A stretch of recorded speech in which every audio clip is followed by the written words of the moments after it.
কোনো মহল থেকে বলা হচ্ছে যে নানা সংস্কার ইত্যাদি বলে নির্বাচন ডিলে করার ষড়যন্ত্র হচ্ছে কিনা। আমরা মনে করি যদি এটা কোনো ষড়যন্ত্র হয়, আসলে বাস্তবে কোনো ষড়যন্ত্র নাই, তাহলে সংস্কারগুলো ওনারা মেনে নিয়ে তাড়াতাড়ি ষড়যন্ত্রটা নস্যাৎ করে দিতে পারে। এখন আমরা একটা নির্বাচন করতে পারি।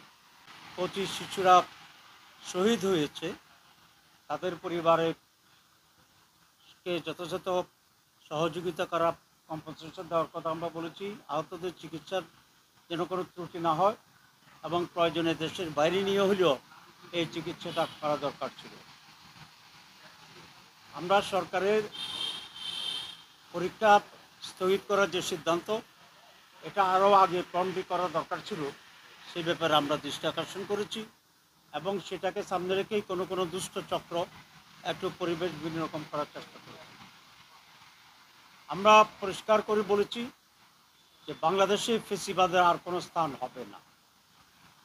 পুরানো ফেসিবাদ গেছে, নতুন করে যেন আবার ফেসিবাদ গজে উঠতে না পারে, নতুন ফেসিবাদ তৈরি না হয়, সেই ব্যাপারেও পুরা জাতি ঐক্যবদ্ধ থাকবে।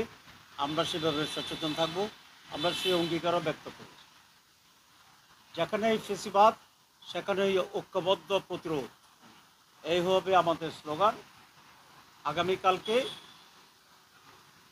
ছাত্রদের পক্ষ থেকে এই অবস্থাতে কিছুটা প্রোগ্রাম করে নেওয়া হবে এবং রাজনৈতিক দলগুলো পরিস্থিতি বিবেচনা করে যদি প্রয়োজন হয় তাহলে আমরাও মাঠে কর্মসূচি দেব। আমরা সেই অবজার্ভ করছি। আমরা সরকারকে বলেছি সরকার যেন আর একটু কঠোর হয় এবং নিজেদের ভিতরে যেন আরও কোঅর্ডিনেশন থাকে।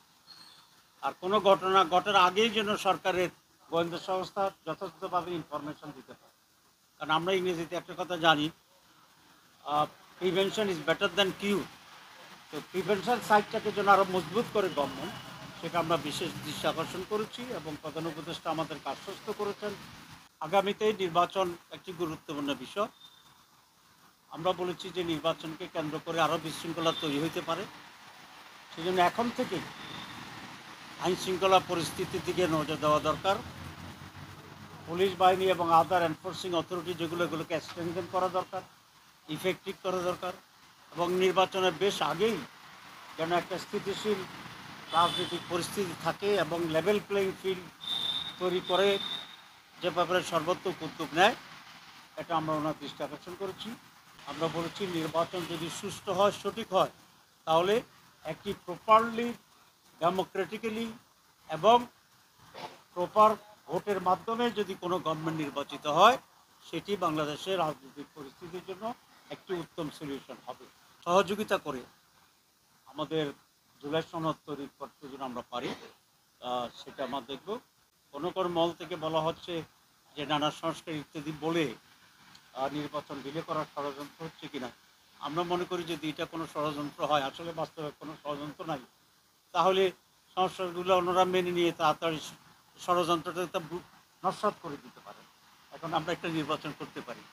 তো এতটুকুই আজকে মোটামুটি আলোচনা। এখন মূল ইম্পর্টেন্ট পয়েন্ট হচ্ছে যে আমরা ঐক্যবদ্ধ আছি, ফেসিবাদের বিরুদ্ধে আমরা সংগ্রাম করব, প্রয়োজনে আরেকবার প্রতিরোধ গড়ে তুলব এবং সরকার তার কাজের দিক থেকে আরও বেশি ইফিসিয়েন্সির পরিচয় দেবেন।